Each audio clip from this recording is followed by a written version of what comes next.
Nous partageons ensemble la foi adventiste, c'est-à-dire que nous sommes dans cette expectative, dans cette attente du retour de notre Maître, le Seigneur Jésus.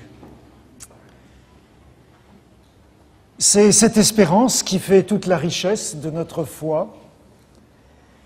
C'est elle qui remplit nos cœurs, c'est elle qui nous pousse à nous engager.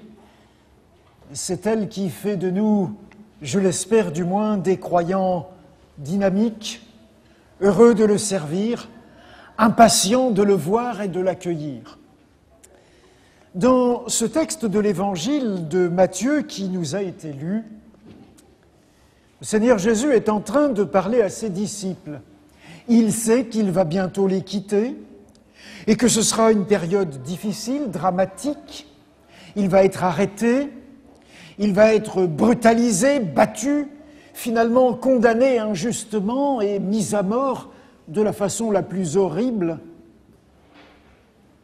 Et ça va être une épreuve pour ces hommes qui l'ont suivi, qui ont cheminé avec lui tout au long de ces années de ministère dans cette région de Galilée et de Judée. Et avant de les quitter, il les avertit. Le monde dans lequel nous vivons est comme une maison dont le maître ne semble pas être Dieu. Et quand vous lisez comment nos frères humains qui ne croient pas parlent de ce que nous vivons, d'événements tels que ceux qui se sont produits hier, on se rend bien compte que cette maison, cette planète, n'a pas pour patron, pour maître, le Dieu qui l'a créé. C'est un imposteur qui en est le patron, le maître. Et le Seigneur Jésus compare sa venue à l'intrusion d'un voleur qui vient pour percer cette maison, pour la libérer, pour en faire sortir ce qu'on peut en sauver. C'est une image qui peut paraître un peu choquante, c'est une image surprenante, mais c'est l'image que Jésus emploie à plusieurs reprises. Nous attendons son retour, nous attendons qu'il perce la maison et qu'il nous délivre. Lui sait ce qu'il doit faire, lui sait quand sera le bon moment. Mais nous, savons-nous ce qu'il convient de faire en attendant? Avons-nous bien compris la manière de vivre qu'il nous invite à adopter dans cette attente? Jésus résume dans ces versets qui nous ont été lus avec deux verbes qui sont importants. Veillez, dit-il, veillez, c'est-à-dire restez en éveil, ne vous endormez pas, ne soyez pas simplement des gens qui fuient la réalité en se shootant à tel ou tel produit qui nous permet d'être hors d'état, d'être sensible, de participer vraiment, mais dans une fuite chimique ou autre, de la réalité. Jésus nous invite à la veille et il va nous inviter aussi à nous tenir prêts et à prier dans cette attente. Et pour pouvoir expliquer ce qu'il entend par se tenir prêt, Jésus va utiliser la pédagogie qui est la plus fréquemment son recours auprès des êtres humains. Il raconte des histoires. Alors je ne sais pas si Jésus a une petite grenouille pour y enfiler sa main, mais en tout cas, Jésus utilise des images qui sont assez simples, assez faciles à comprendre, même par les plus petits d'entre nous. La première de ces images, et Jésus va en utiliser 4 à la suite de ce texte qui nous a été lu, je vous invite donc à ouvrir à nouveau votre Bible dans cet évangile selon Matthieu, au chapitre 24 et à lire les versets qui suivent ceux qui nous ont été lus. Matthieu 24, à partir du verset 45, Jésus raconte là une première histoire. Il dit ceci: « Quel est donc le serviteur fidèle et prudent que son maître a établi sur ses gens pour leur donner la nourriture au temps convenable. Heureux ce serviteur que son maître, à son arrivée, trouvera faisant ainsi. Je vous le dis en vérité, il l'établira sur tous ses biens. » Voilà donc l'image que le Seigneur Jésus utilise. Il invite les hommes qui l'écoutent, les femmes qui l'entendent, à se considérer comme des servantes et des serviteurs et à se sentir établis par ce maître, établis non pas pour s'isoler, mais au contraire pour s'investir auprès de ces gens, dit le texte. L'expression est suffisamment vague pour que peut-être nous nous posions la question, mais qui sont donc ces gens? Qui sont les gens de Dieu? C'est vrai que on a comme première impression que ce sont ceux qui croient en lui, que ce sont ceux qui ont choisi de le servir, qui se reconnaissent comme ces gens. Et certainement que cette catégorie de personnes est ici visée par cette expression. Mais je crois qu'il faut la comprendre d'une façon beaucoup plus large. Jésus est vague volontairement pour nous inviter à élargir nos perspectives. Les gens qui peuvent être qualifiés de ces gens, ce sont tous les êtres humains. C'est lui qui les a créés, c'est lui qui les a inventés, c'est lui qui leur a donné la vie. Ils sont ces gens, même s'ils ne le reconnaissent pas. Ils sont ses enfants, même s'ils n'en ont pas pris conscience. Ils sont ceux dont le cœur est préoccupé. Parmi vous, plusieurs ont des enfants, comme moi, des petits-enfants aussi, et quelles que soient les opinions, les prises de position de nos enfants, qu'ils aient choisi une manière de vivre que nous approuvons ou qui nous met mal à l'aise, que nous ne partageons pas, voire même que nous désapprouvons entièrement, ils restent nos enfants. Comment imaginer que pour Dieu, il n'en serait pas de même? Tous les êtres humains sont ces gens. Ceux qui croient en lui, ceux qui attendent son retour, sont les serviteurs qu'il a établis sur ces gens. Ceux qui sont au service de l'humanité, ceux qui sont là pour que l'humanité aille mieux. Et le Seigneur Jésus est en train de dire qu'il les a établis, ses servantes et ses serviteurs, pour donner la nourriture au temps convenable.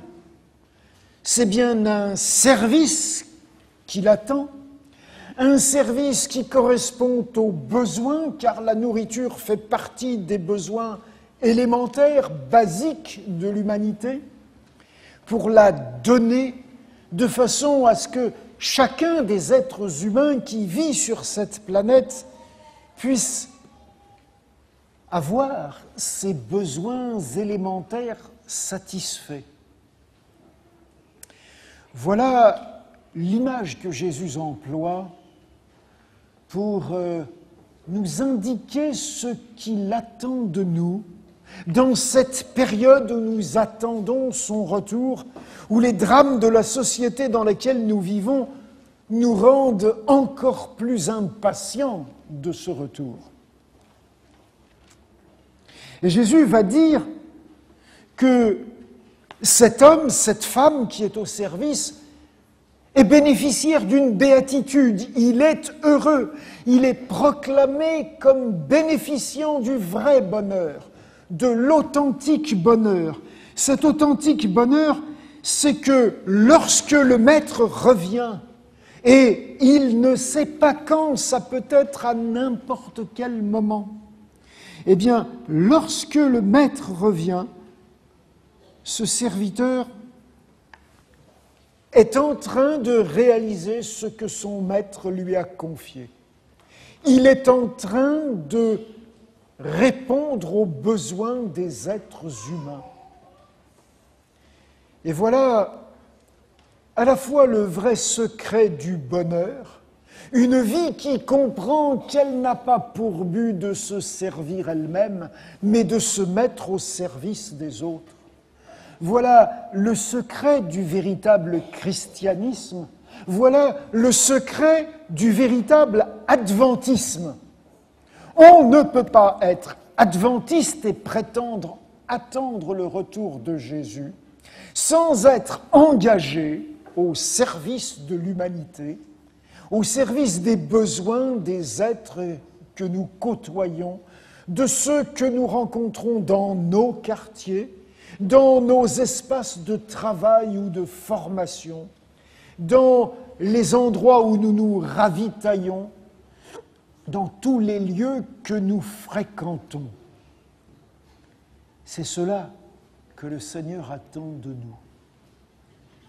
Et je suis parfois triste de constater que bien souvent, au sein de nos églises, collectivement, on se préoccupe davantage du bien-être de soi-même et de ses propres compagnons que du bien-être de l'humanité.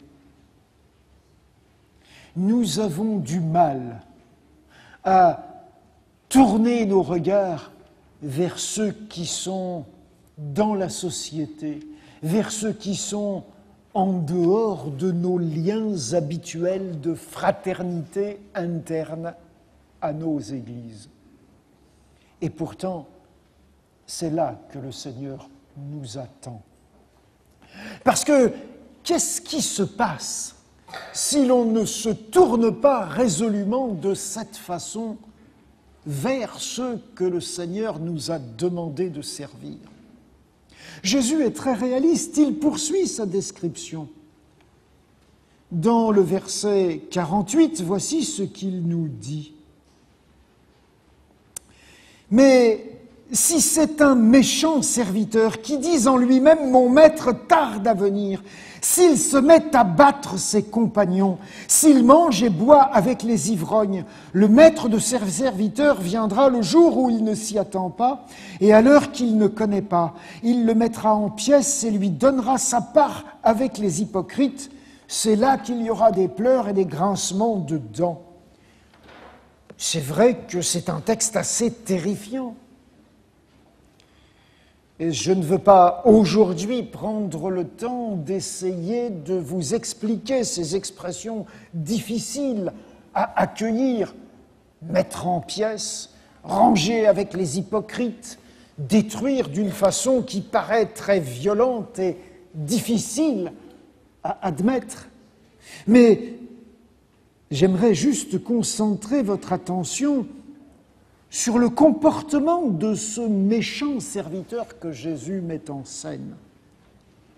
Il se dit « Mon maître tarde, j'ai le temps, je ne suis pas pressé, il n'y a pas urgence. » Et c'est vrai que peut-être nous avons tendance, nous adventistes, après plus d'un siècle et demi d'histoire, à nous imaginer que nous avons le temps, à croire que le Seigneur tarde, à deviser sur le retard du retour du Seigneur. Et nous avons parfois des conflits d'idées pour tenter d'expliquer ce retard. Et on en arrive assez facilement à ce que décrit ce texte, à commencer à s'accuser les uns les autres, à dire que si Jésus n'est pas encore revenu, c'est de la faute de telle ou telle personne, ou tel groupe, ou telle idée qui circule dans l'Église. Et nous transformons l'Église en une foire d'empoigne où les uns et les autres passent leur temps à se critiquer, à se taper dans le dos, au lieu de se mettre au service de l'humanité souffrante.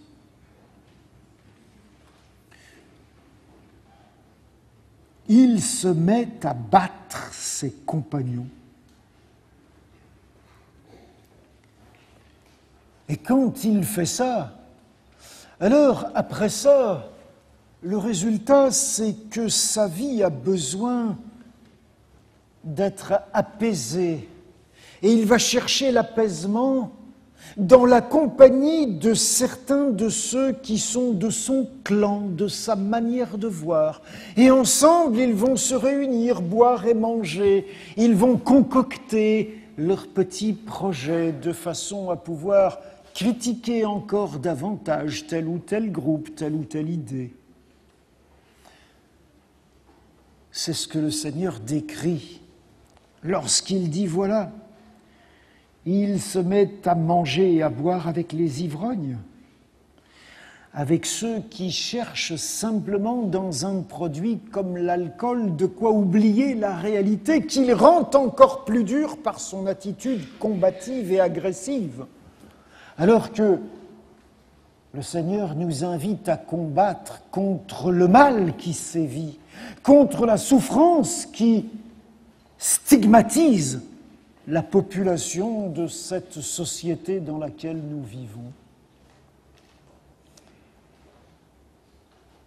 Si nous avons des doutes sur la compréhension de cette petite histoire que Jésus raconte, alors rappelons-nous rapidement les 3 autres histoires qui suivent.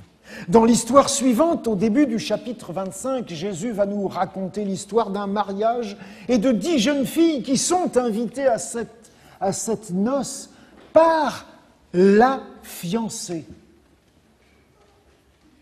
Après ça, Jésus va raconter une 3e histoire d'un maître qui part en voyage et qui confie tous ses biens à 3 de ses serviteurs.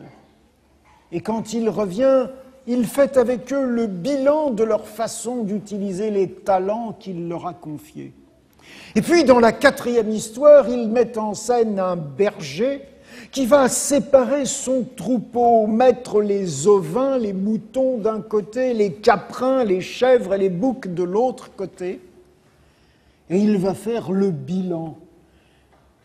Et dans ce bilan, on rejoint ce que Jésus nous a dit dans la première histoire. J'ai eu faim, vous m'avez donné à manger. J'ai eu soif, vous m'avez donné à boire. J'étais malade ou en prison, vous m'avez visité. J'étais nu, vous m'avez vêtu. Et c'est impressionnant de voir que ceux à qui le Maître revenu dans sa gloire dit cela sont tous surpris. Mais quand avons-nous vu en situation de besoin ? C'est lorsque vous avez vu l'un des plus petits de mes frères humains dans cette situation et que vous êtes intervenu pour satisfaire son besoin, que vous l'avez fait pour moi. Vous connaissez ces textes et ces histoires. Et c'est vrai que nous avons besoin, pour accomplir cette tâche, d'être conscients que le Seigneur nous a donné 2 choses essentielles. Il nous a donné son esprit, la force qui vient de lui et qui est représentée par cette huile de réserve qu'avaient les jeunes filles sages qui, malgré leur assoupissement, ont finalement été prêtes quand l'époux est arrivé au milieu de la nuit. Sans l'Esprit de Dieu, sans cette force qui ne peut venir que de lui, nous sommes incapables, je suis incapable d'être le véritable serviteur que le Christ attend et dont la société a besoin. Mais le Saint-Esprit que nous devons rechercher dans la prière, comme nous y sommes invités à l'échelle mondiale par nos dirigeants, dans une tentative de conscience de notre besoin de renouveau, de réveil, de réforme. Ce Saint-Esprit-là n'est pas juste un sentiment de contentement ou une espèce de bonheur de se trouver dans la présence de Dieu. C'est aussi la force qui nous investit des talents nécessaires à mettre au service de l'humanité, telle que le raconte la troisième de ces histoires que Jésus raconte. Et c'est là que nous voyons toute la cohérence du discours de Jésus, des histoires qu'il raconte. Notre relation avec Dieu, qui nous a promis son esprit, notre conscience de la présence de cet esprit dans nos vies, nous donne la force de constater que nous avons tous des talents, du temps, de l'énergie, des disponibilités à prendre pour nous mettre au service des hommes et des femmes qui vivent autour de nous, pour que nous soyons les véritables disciples de notre Maître, qui nous a dit de façon très simple et très claire: le Fils de l'homme n'est pas venu pour être servi, mais pour servir et donner sa vie. Les fils et filles d'hommes que nous sommes, mais aussi de Dieu qui nous a adoptés, nous avons cette même vocation. Ne pas être ici sur terre pour nous faire servir, pour être servi, pour essayer d'ambitionner des situations et des états dans lesquels on pourrait nous servir. Mais au contraire, nous sommes là avec cette ambition que le Christ met dans nos cœurs et qui est la véritable préparation et action nécessaire pour être prêt lorsqu'il reviendra, consiste à servir, à donner notre vie, notre temps, notre énergie, nos capacités et la puissance de l'Esprit que Dieu nous donne pour qu'il se déverse par les canaux que nous sommes individuellement et que nous sommes en tant qu'Église pour le service de ceux qui en ont tant besoin autour de nous.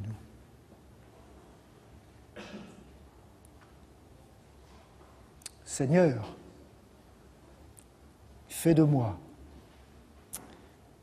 un artisan de ta paix profonde et de ton bonheur, disait saint François d'Assise. Et c'est par le chant qui a été composé à l'aide de cette prière de saint François que je vous invite à répondre à l'appel de notre Seigneur qui vient bientôt, que nous attendons avec impatience et que d'autres aimeraient pouvoir attendre avec autant d'impatience. Amen.